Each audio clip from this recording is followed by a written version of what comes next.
hard to find what works for you. It's much like a relationship, I think. You get into it, you're all in love, and then after about a year or two, you're just constantly asking, this person? Do I want to be with this person? Do I? Is this right for me? Is this not? And you've got to constantly be doing that to make it valid. You can't.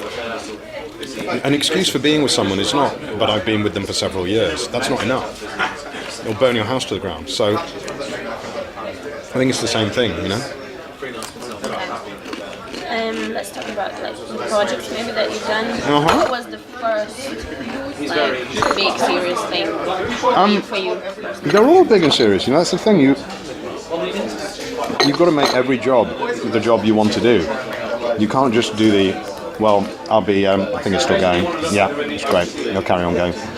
You can't just do, I'll wait till I get this job, then I'll do it, because this job will be amazing. It's like, you have to make, if you're coming out my first gig, understudying Claudius and Malvolio in Hamlet and Twelfth Night, and just playing tiny parts, you have to make that work for you. You have to make that be your thing. You have to,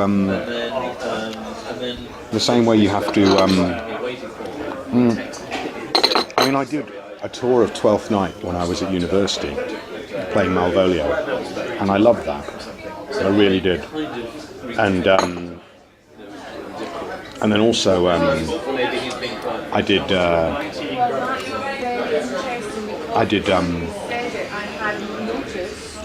Going to the Royal Shakespeare Company, Passage to India, playing Godbully and Passage to India.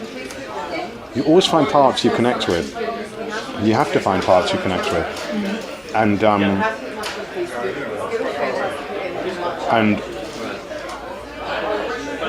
yeah, you don't measure if you're really negotiating with something creatively. You don't measure it in terms of the size of the project. Like I'm in a film at the moment, which comes out next month. It's a very, very big film, Christian Bale and all that sort of stuff. But it doesn't mean that doesn't mean anything to me. That's the circus. It's about the moment of the work, and that was only about 2-3 days. So it's a 2-day project. So it's small. Whereas something I would do that wouldn't get a lot of press, but I did, say, in a fringe theatre, took a lot of my time and a lot of my effort and a lot of my expression. That is, that's going to be more a big project to me. So you really just always have to find I'll be honest, the thing I'm doing at the moment is always the biggest thing, whatever that is. Because that's what I'm trying to throw my energy into. He approached them. Is there anything in particular that you really, really like proud of doing?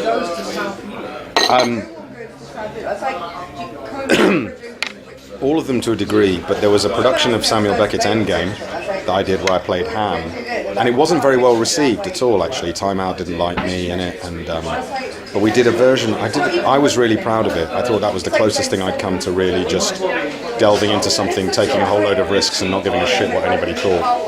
And I'm really proud of that. And it was also nearly drove me insane, because that play nearly does drive you insane.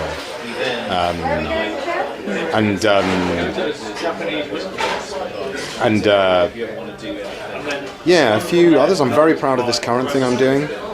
Great Britain at the Theatre Royal Haymarket. I'm really proud of that part. That's the first time I've done something that's been hugely well received everywhere, and and people picking me out, and that's a nice feeling, I suppose. But all of them, Passage to India, Cymbeline at the RSC, that was something I'm really proud of.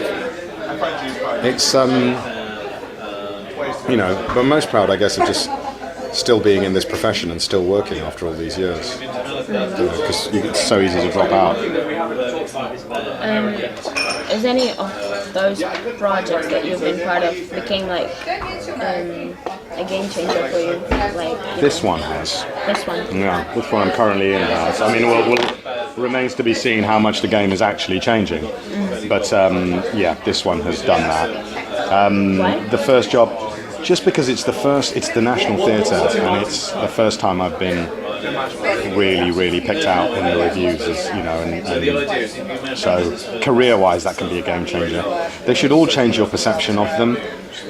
The very first job out of drama school does a lot.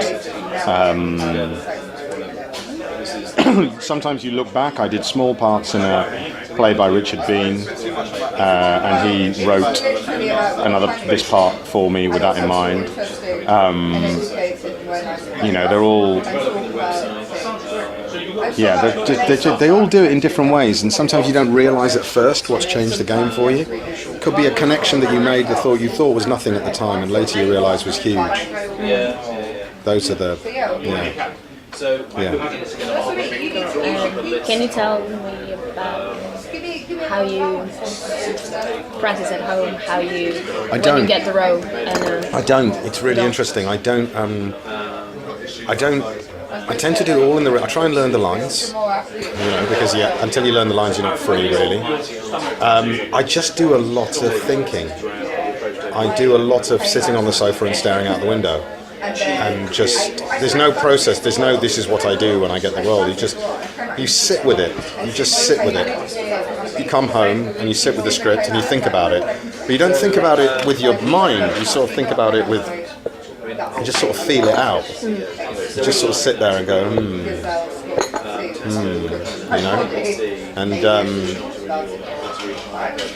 and you let that be. Yeah, it's a really strange process. Practicing in front of the mirror, videotaping yourself, all the stuff that I don't think it works. I think you have to sort of just ruminate on it from the inside. Really, really sort of, you're marinating in it.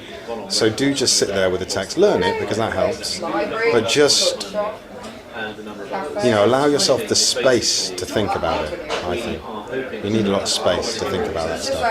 How is it different when you're thinking about it and when you come to the stage and actually rehearse it with other people?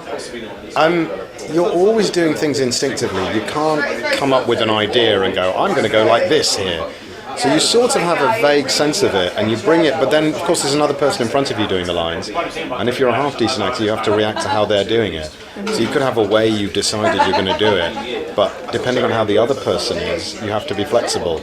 So you have to come to the rehearsal room with a degree of preparation, which is about having felt it, but then a totally open mind to go in a totally different direction.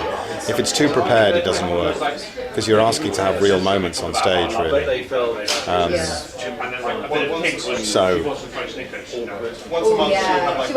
And keep your heart open, really. That's the hardest part. Be raw. It's very hard to be raw, I think. Not many people are raw anymore. People shut down, get closed.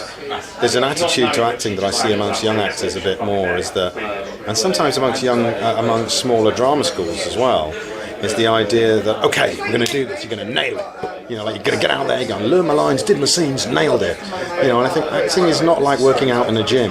It's not like, I did my squats, I did this, I nailed it. You've got to go out there and get it. It's not about that.